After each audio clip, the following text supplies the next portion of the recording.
Hey guys, welcome back to our channel Newton's hub, a complete place for learning. So guys, इस video में हम बात करेंगे class 11th chemistry के chapter hydrocarbon के बारे में और वीडियो का टॉपिक होगा होमोलोगस सीरीज। तो हम इस वीडियो में आज सीखने जा रहे हैं कि किस तरीके से किसी भी होमोलोगस सीरीज को हम आइडेंटिफाई कर सकेंगे या होमोलोगस सीरीज के लिए कौन कौन सी जनरल कंडीशंस पॉसिबल होती हैं जिसके बिहाफ पे हमें पता चलेगा कि कोई भी कंपाउंड्स अपनी एक होमोलोगस सीरीज बना रहे हैं। तो चलिए इसी के साथ आज की वीडियो स्टार्ट करते हैं। और गाइज, अगर आपको वीडियो पसंद आती है तो वीडियो को लाइक जरूर कीजिएगा। यार, आप लाइक नहीं करते हैं, आपके लाइक करने से और शेयर करने से हमें मोटिवेशन मिलता है, जिसके बेसिस पर ही हम आप लोगों के लिए कुछ अच्छे एफर्ट्स कर सकते हैं। तो चलिए एक लाइक तो बनता है, लाइक जरूर करिएगा अगर आपको वीडियो पसंद आती है तो चलिए मिलते हैं वीडियो में।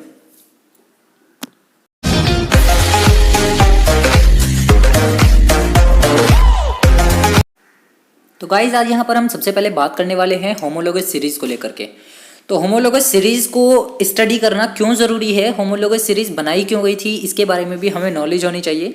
तो सबसे पहले मैं आप लोगों को बता दूं कि अर्थ क्रस्ट पे, अर्थ के ऊपर millions of organic compounds present थे। तो जब मिलियंस ऑफ डिफरेंट टाइप्स के ऑर्गेनिक कंपाउंड्स वहाँ प्रेजेंट थे तो केमिस्ट ने डिसाइड किया कि उन सभी कंपाउंड्स को याद रखने के लिए हम इनको क्लासिफाई कर देते हैं। और क्लासिफिकेशन का जो बेसिस बनाया गया वो उनको उनकी फैमिलीज में सिमिलर फॉर्मूला और सिमिलर प्रॉपर्टीज के बेसिस पर बनाया गया। तो कुल मिलाकर के जब बहुत सारे टाइप्स के यानी मिलियंस जो हमने यहाँ पे नंबर लिए हैं ऑर्गेनिक कंपाउंड्स के, उनको याद रख पाना मुश्किल हो रहा था, तो उस टाइम पर केमिस्ट ने डिसाइड किया कि वो ऑर्गेनिक कंपाउंड्स को उनकी फैमिलीज में क्लासिफाइड करेंगे on the basis of similar formula and properties. Each family of organic compound is called homologous series. जितनी भी फैमिलीज तैयार की गई, जितने भी ऑर्गेनिक कंपाउंड्स की फैमिलीज तैयार की गई, वो सारी सेपरेट फैमिलीज क्या कहलाई, होमोलोगस सीरीज कहलाई। तो अगर मैं होमोलोगस सीरीज को डिफाइन करने की बात कहूं, इसकी डेफिनेशन की हम बात करें तो it is a series in which a family of compounds with the same general formula, same functional group, same chemical properties.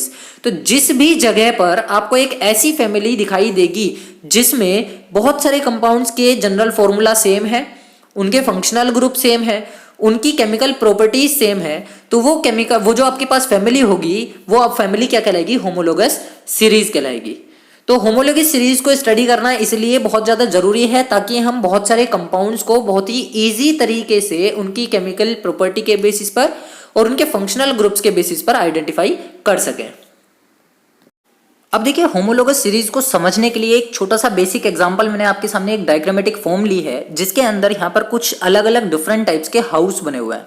तो अगर मैं एल्केन्स की बात करता हूँ, देखिए जो ये पहला वाला आपको डायग्राम दिखाई दे रहा है हाउस का, it is called alkene and the second is called alkenes. इसको हमने नाम दिया है एल्कीन का। इन दोनों में एक बेसिक डिफरेंस है छोटा सा कि इसके पास क्या नहीं है, ग्रीनरी नहीं है, जबकि इसके पास क्या है, ग्रीनरी लगी हुई है। सिमिलरली अगर मैं बात कर रहा हूँ अल्कोहल्स के केस में तो मैंने इसको नाम दिया है एल्कोहल्स का। अल्कोहल के केस में देखिए क्या है, यहाँ पर इसके पास विंडोज भी हैं और डोर भी लगा हुआ है। साथ ही मैं कार्बोक्सिलिक एसिड की बात कर रहा हूँ तो इसमें भी क्या है, विंडो है और डोर्स लगे हुए हैं। तो इसी बेसिस पर हम एल्केन, एल्कीन, अल्कोहल्स और कार्बोक्सिलिक एसिड की स्टडी करने वाले हैं। सबसे पहले अभी हम देखेंगे कि इनकी होमोलोगस सीरीज को हम किस तरीके से डिफाइन कर सकते हैं। तो जैसा कि अभी हमने देखा कि मैंने आपको अलग अलग डिफरेंट टाइप्स के हाउसेस दिखाए थे, तो सबसे पहले हम उसमें एल्केन्स की बात करने वाले हैं कि एल्केन्स क्या होते हैं या एल्कीन्स क्या होते हैं। तो alkanes and alkenes are hydrocarbons containing hydrogen and carbon only. तो ये वो वाले हाइड्रोकार्बन्स हैं जो केवल और केवल कार्बन और हाइड्रोजन को कंटेन करते हैं। तो first house is represented as a carbon atom and second house is represented as a hydrogen atom. तो जिस भी कंपाउंड के अंदर आपको कार्बन और हाइड्रोजन दिखाई देगा, इट मींस वो एक हाइड्रोकार्बन होगा।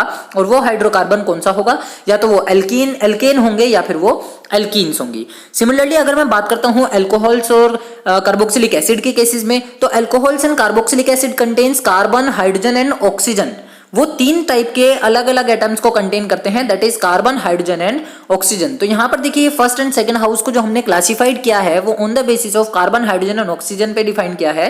तो जितने भी हमारे पास ऐसे कंपाउंड्स होंगे जिनके अंदर कार्बन भी हो, हाइड्रोजन भी हो और ऑक्सीजन भी हो, तो या तो वो अल्कोहल होने वाला है या फिर वो कार्बोक्सिलिक एसिड होने वाला है। तो ये बातें आपको ध्यान रखनी है।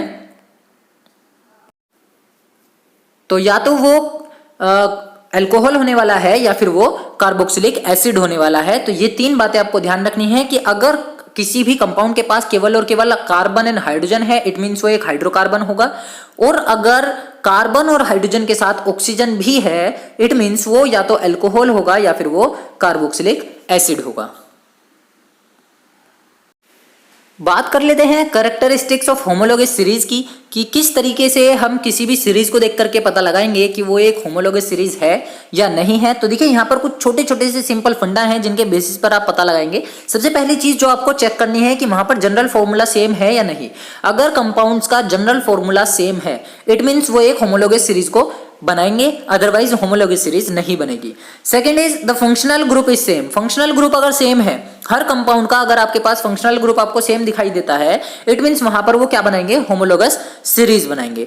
Third is chemical property but varying in reactivity. देखिए बहुत सारी चीजें हैं कि अगर कंपाउंड्स सिमिलर केमिकल प्रॉपर्टीज को शो करते हैं, इट मीन्स वहां पर होमोलोगस सीरीज होगी।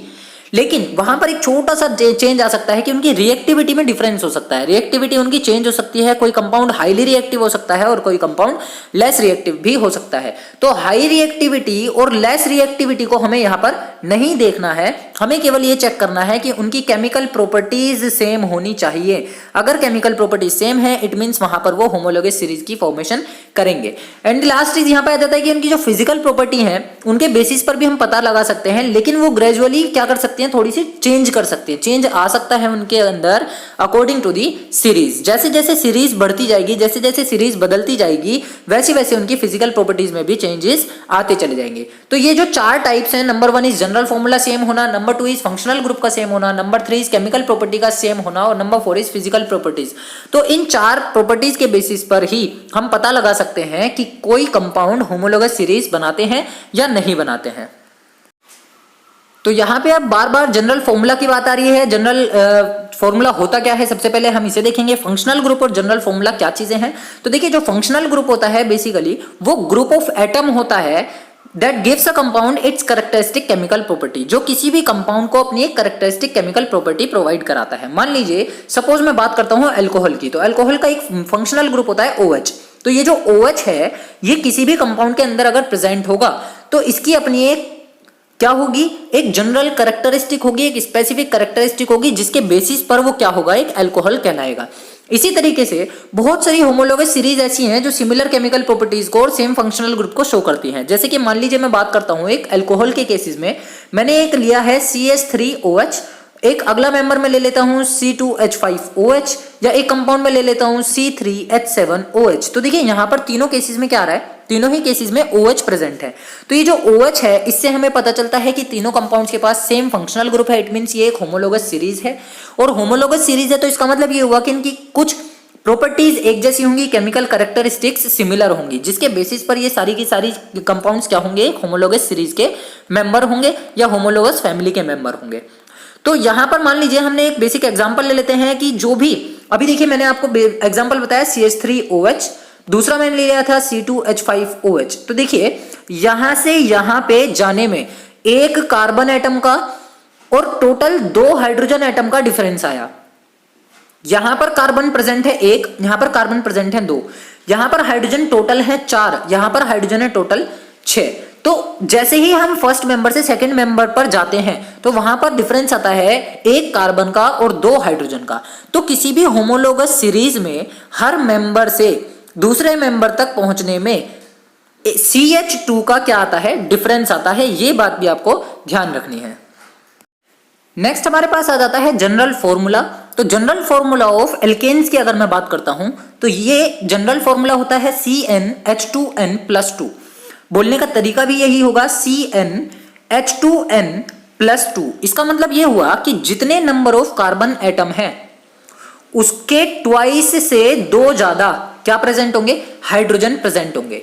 तो ये क्या होती है, एक जनरल फॉर्मूला है किसी भी एल्केन का। अगर मुझे कोई एक एल्केन तैयार करनी है, मान लीजिए सपोज मैं कहता हूं आपके पास नंबर ऑफ कार्बन है 1, तो आपके पास जो नंबर ऑफ हाइड्रोजन होने चाहिए वो कैसे होने चाहिए, देखिए क्योंकि ट्वाइस से 2 ज्यादा है तो 1 × 2 + 2, तो ओवरऑल कितने हो गए, 2 × 1 = 2 और +2, टोटल ओवरऑल हो गए हमारे पास 4।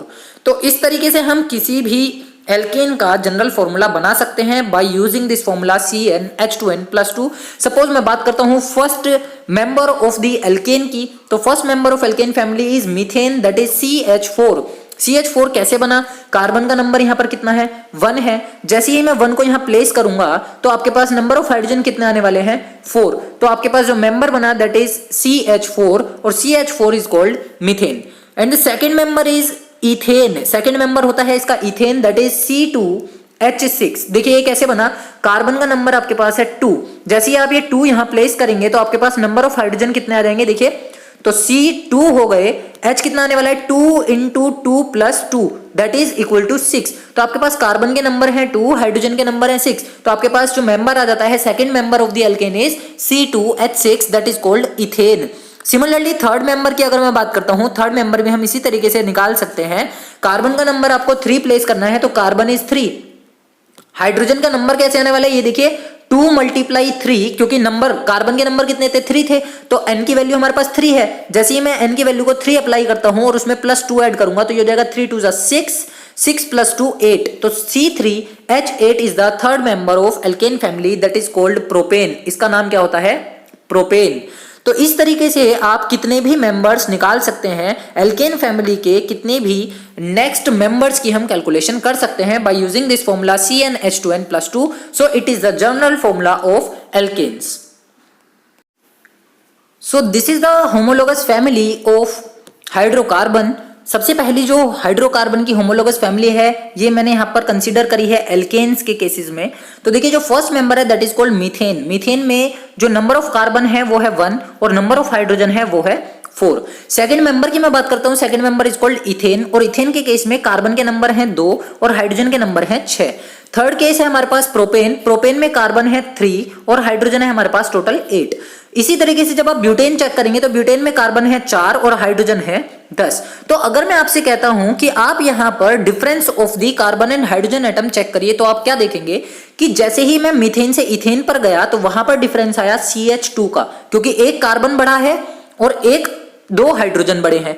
सिमिलरली अगर मैं बात करता हूं कि मैं इथेन से मुझे जाना है प्रोपेन पर, तो फिर से क्या हुआ? कार्बन भी 1 इंक्रीज हुआ और हाइड्रोजन भी 2 इंक्रीज हुए। तो ये जो डिफरेंस है CH2 का वो कांस्टेंट है।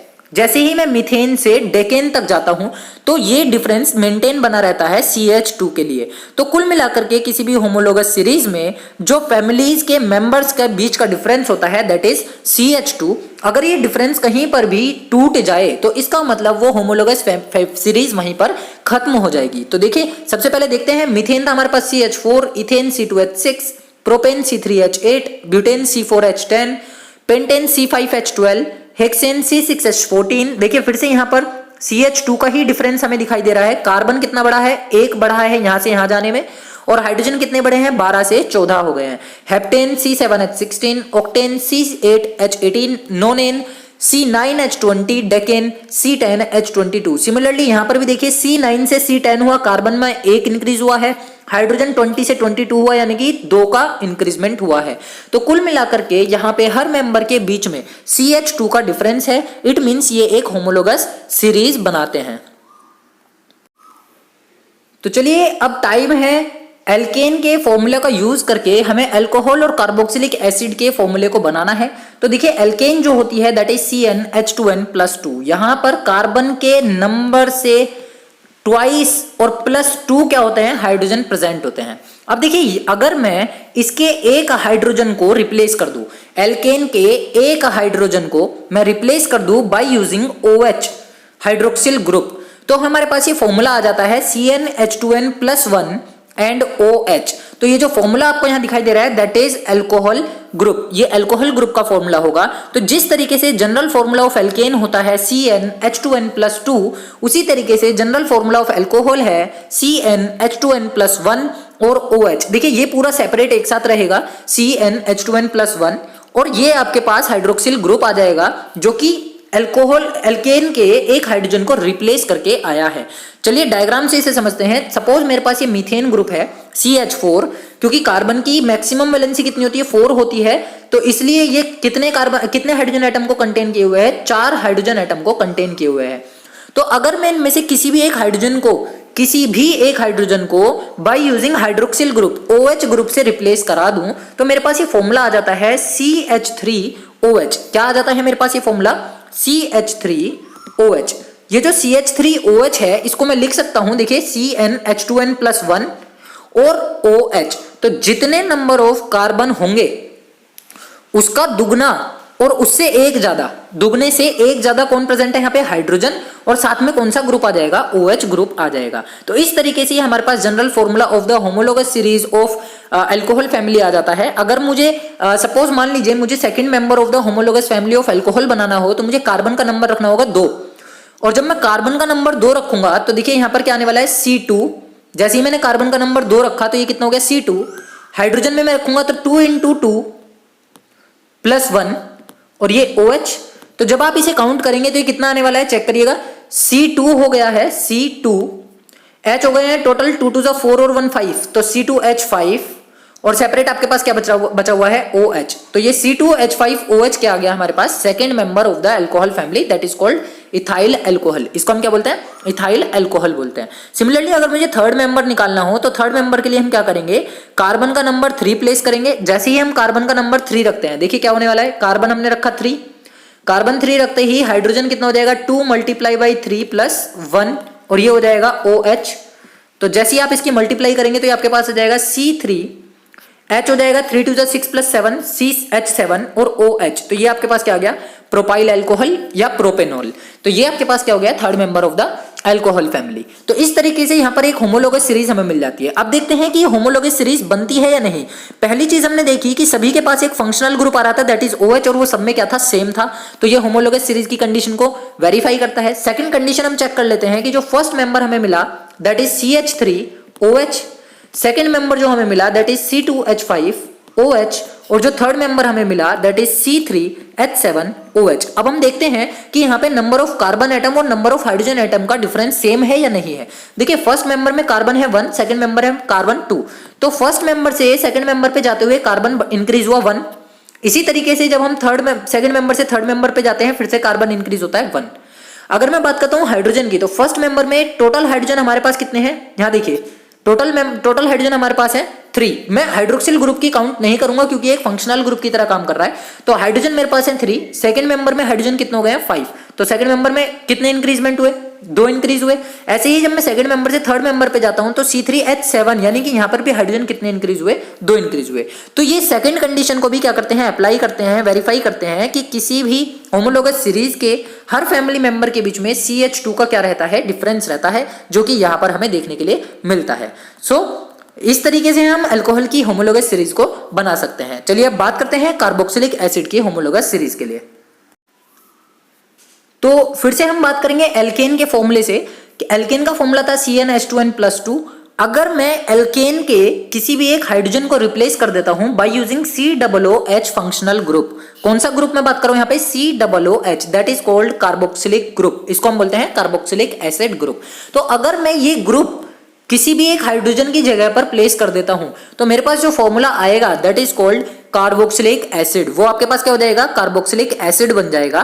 तो वही काम हमने यहाँ पे किया कि किसी भी एक एल्केन के एक हाइड्रोजन को रिप्लेस किया है COOH फंक्शनल ग्रुप से। तो हमारे पास जो फॉर्मूला आने वाला है दैट इज, देखिए यहाँ पर थे CnH2n+2, तो जब एक हाइड्रोजन कम हो जाएगा तो ये फॉर्मूला बचेगा CnH2n+1, और जो हाइड्रोजन रिप्लेस हुआ है उसकी जगह पर आ जाएगा COOH। So CnH2n+1 COOH is the general formula of carboxylic acid homologous series. तो इस सीरीज को हम कार्बन के नंबर और हाइड्रोजन के नंबर को प्लेस करके कैलकुलेट कर सकते हैं। चलिए बात कर लेते हैं। अगर कार्बन 1 है हमारे पास तो कार्बन 1 होने पर हाइड्रोजन होंगे 3, क्योंकि जैसे आप यहाँ पे 1 प्लेस करेंगे तो 1 × 2 हो जाएगा 2, 2 और +1 हो जाएगा 3।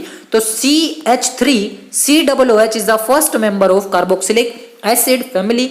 अगर मेरे पास कार्बन के नंबर हो 2 तो कार्बन के नंबर 2 होने पर हाइड्रोजन हो जाएंगे मेरे पास, देखिए कितने? 2 2 4, 4 और 1 5, तो C2H5 और ये हो जाएगा COOH। सिमिलरली अगर मैं थर्ड मेंबर की बात करता हूं तो C कितने हो जाएंगे मेरे पास? C हो जाएंगे मेरे पास 3 रखते के साथ ही हाइड्रोजन मेरे पास कितने आने वाले हैं? देखिए 3 2 6, 6 और 1 7 और ये हो जाएगा COOH।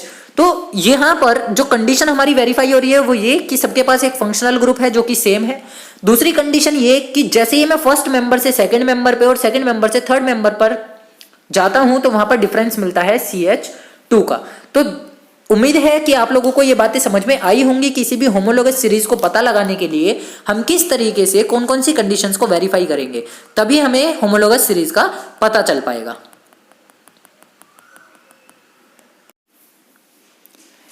गाइज, अगर आपको ये वीडियो पसंद आई तो इस वीडियो को लाइक कीजिएगा, शेयर कीजिएगा और हमारे चैनल को सब्सक्राइब करना ना भूलें। अगर आप इस चैनल पर फर्स्ट टाइम मिले हैं, फर्स्ट टाइम आए हैं, तो बेल आइकन को प्रेस करना ना भूलें ताकि आपको आने वाली हर वीडियो का नोटिफिकेशन मिलता रहे।